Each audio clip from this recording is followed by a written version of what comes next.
you didn't get to comment on the quality of the card and kind of the fan bitching again before the card. Yeah, what do you think? How did it turn out? UFC fans are spoiled, man.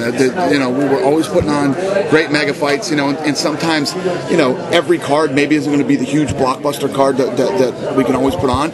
But there's going to be the people that bitch, and what I say what I always say: don't buy it. If you don't like the fucking card, don't buy it. I don't give a shit.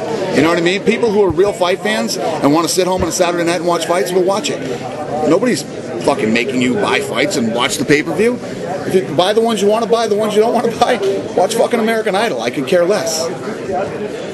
What did you think? I mean, what do you want me to say to that? Yeah. You know? What did you think of the card, the quality of the card tonight? Because you said 108 was great. So well, yeah.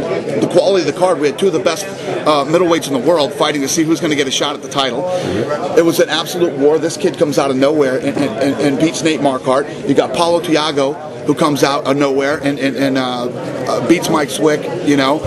Randy Couture, again, like I said, who people are bitching about. They're bitching about one of the best light heavyweights in the world, one of the greatest fighters of all time, fighting in a match.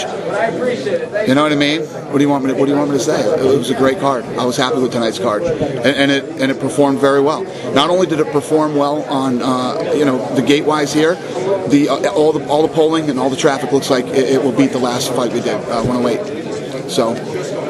You can bitch all you want. We know what we're doing.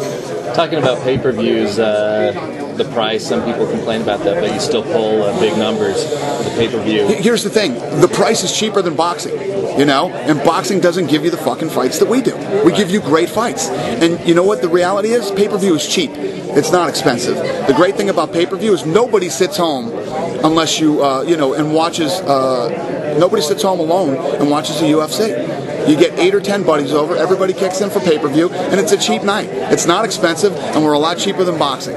What do you think about WEC's price point for their first pay-per-view? Do you think it might be a little bit high? Or? Not at all. I think it's a fight that's worth that money, or we wouldn't have made it that much, you know? Just because the WEC has never done a pay-per-view doesn't mean that the Aldo Faber fight isn't worth the money. Period.